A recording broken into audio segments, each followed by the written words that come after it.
nuggets of pearl, if there were no streets of gold, if there was no the other world, and the land where we won't grow. I'm not thinking about the signs, won't be there to enjoy the. Bonjour à tous, pouvez-vous vous présenter? Bonjour, donc nous sommes le groupe Unconscious Harmony. Moi je suis Max, chanteur-guitariste. Moi je suis Sista Flo, chanteuse. Et Roland, guitariste-chanteur. Alors, Unconscious Harmony, pourquoi ce nom? Est-ce que ça a une signification particulière? Ouais, complètement. En fait, on n'avait pas trop de nom au départ. On s'est retrouvé avec Roland. Il y a une petite anecdote à deux. On voulait faire de la musique, des compositions avec des loopers, des guitares et chanter. Et puis très rapidement, des gens nous ont rejoints comme le bassiste et puis Sista qui est arrivé une semaine après. Et on s'est rendu compte qu'il y a une osmose, une harmonie qui se crée autour de ça. Et après est arrivé un clavier, les cuivres et puis les derniers en date, donc trompette, trombone et le batteur. Et on se rend compte que dans notre façon de travailler, dans la façon de composer, c'est assez intuitif, les choses se font assez facilement. Donc du coup, voilà, le Unconscious Harmony, qui est aussi le titre de 3 de nos chansons, partie 1, partie 2, partie 3, s'est imposé de lui-même en fait.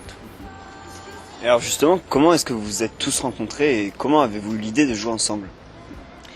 Alors pour la plupart on se connaissait déjà depuis un certain nombre d'années par des biais différents. Alors Roland et Max notamment par la voix professionnelle et qui jouaient depuis de nombreuses années tous les deux. Après moi j'ai rencontré Roland dans le cadre privé et puis finalement il m'a dit bah allez viens on fait un groupe, c'est sympa donc rejoins-nous. Donc voilà, et puis ça s'est un petit peu fait comme ça finalement tous les uns avec les autres. Des rencontres un petit peu comme ça, inopinées, et puis qui ont créé une belle histoire par la suite, quoi. Et alors vous êtes un petit peu plus de 8 dans votre groupe, avec presque autant d'instruments différents.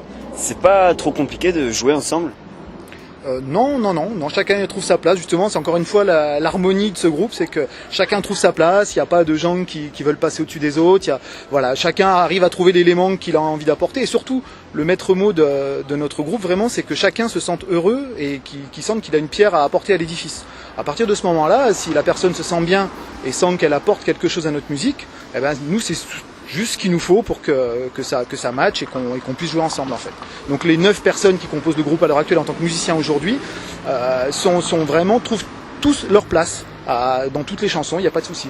Et on a même encore un manager qui est venu de lui-même aussi nous proposer ses compétences.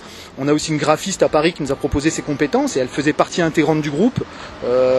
C'est elle qui nous a créé ce logo d'ailleurs. Voilà, et elle a apporté à elle sa façon artistique d'apporter encore une fois une pierre à l'édifice et à cette harmonie encore une fois. Et justement ce logo, qu'est-ce qu'il signifie? Alors, qu'est-ce qui signifie ce logo? On peut voir 2 personnes qui s'enlacent, donc un couple a priori, qui se retrouvent au milieu d'une nature luxuriante, 2 arbres en l'occurrence, donc ce sont des cheveux de la dame qui composent l'arbre. Donc pour nous, l'arbre de la vie c'est quelque chose, ça représente la nature. Et ce couple représente l'amour et tout ce qu'on peut imaginer comme lien entre 2 personnes et toutes les personnes, bien évidemment.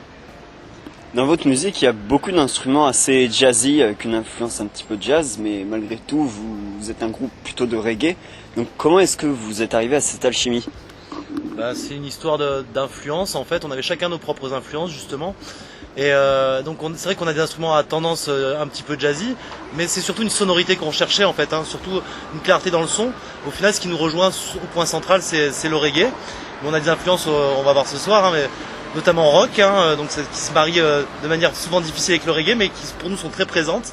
Des influences ska, des influences dub, et même des influences électro sur certains morceaux. Mais effectivement, ce qui nous a tous rejoints, c'est ce reggae, cette vibration qui anime notre cœur.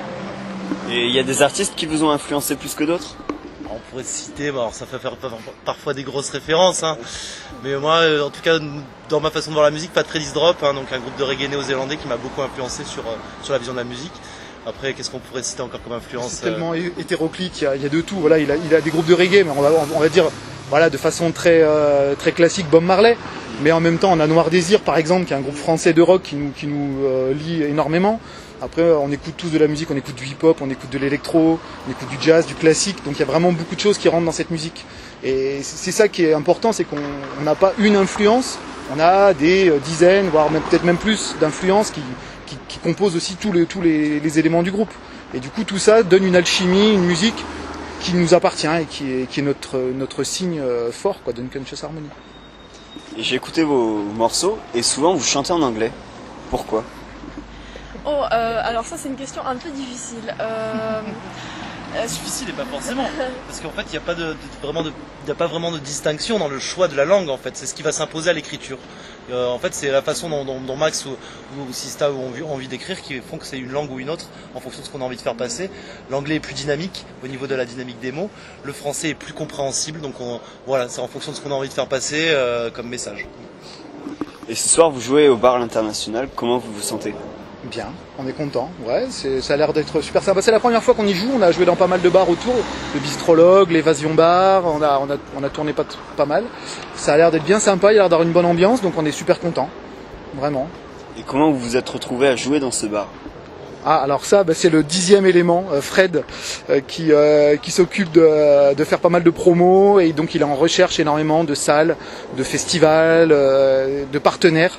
Et voilà, et on met aussi un point d'honneur justement sur les partenariats, parce qu'on joue des fois dans des salles ou pour des causes, des associations. On nous a demandé encore de jouer là cet été pour les associations ELA par exemple, ou des associations pour la mucoviscidose.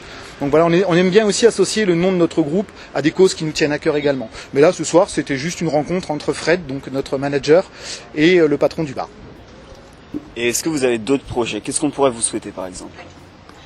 Pourquoi pas un petit album, ça ce serait bien. C'est un petit peu un objectif qu'on a depuis un long terme, mais disons que ça prend un peu de temps à se construire. Bon, il faut aussi des moyens, donc petit à petit, on y arrive. Et après, ce qu'on pourrait nous souhaiter, c'est de continuer à donner cette énergie positive dans le plus de lieux possible, à Toulouse et ailleurs.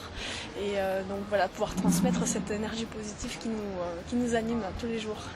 Vous avez d'autres dates de prévues déjà, ou est-ce qu'on va pouvoir vous retrouver? Alors de mémoire. Alors, là surtout ce qu'on peut nous souhaiter c'est le prochain tour du Battle of the Band à Toulouse. Donc on va jouer au Rex, on attend notre date justement, ça c'est vraiment le gros événement à venir, hein. C'est donc la demi-finale du Battle of the Band à Toulouse. Et puis sinon on est en attente pour une date un petit peu dans des bars du coin. Là on sait qu'on va être programmé, on n'a pas encore les dates. Et c'est vrai qu'on a un peu tout misé sur le voilà, on a le Puy de Désert aussi le 11 juin, donc on s'exporte un peu dans le Gers. Après on a pas mal de choses un petit peu au chaud aussi pour quelques festivals cet été, mais voilà, tout ça c'est en train de se construire actuellement, donc voilà, suivez-nous sur notre Facebook et on vous livrera toutes les prochaines dates à venir. Justement, comment est-ce qu'on peut vous écouter sur internet? Alors vous avez le SoundCloud donc Unconscious Harmony, Facebook également, vous pouvez trouver des vidéos et des liens. YouTube maintenant, YouTube avec la vidéo du Battle of the Band, le premier tour au sein des 5 qui est disponible sur YouTube, et qui est une jolie vidéo d'ailleurs. Et paraîtrait-il qu'on pourrait nous voir sur Instagram aussi maintenant. Donc, paraîtrait-il. Mais moi c'est vrai que c'est quelque chose que je maîtrise pas trop, l'histoire des photos, tout ça, voilà. Mais Instagram effectivement depuis peu de temps. Merci beaucoup et bon courage à vous. Merci beaucoup. Merci beaucoup.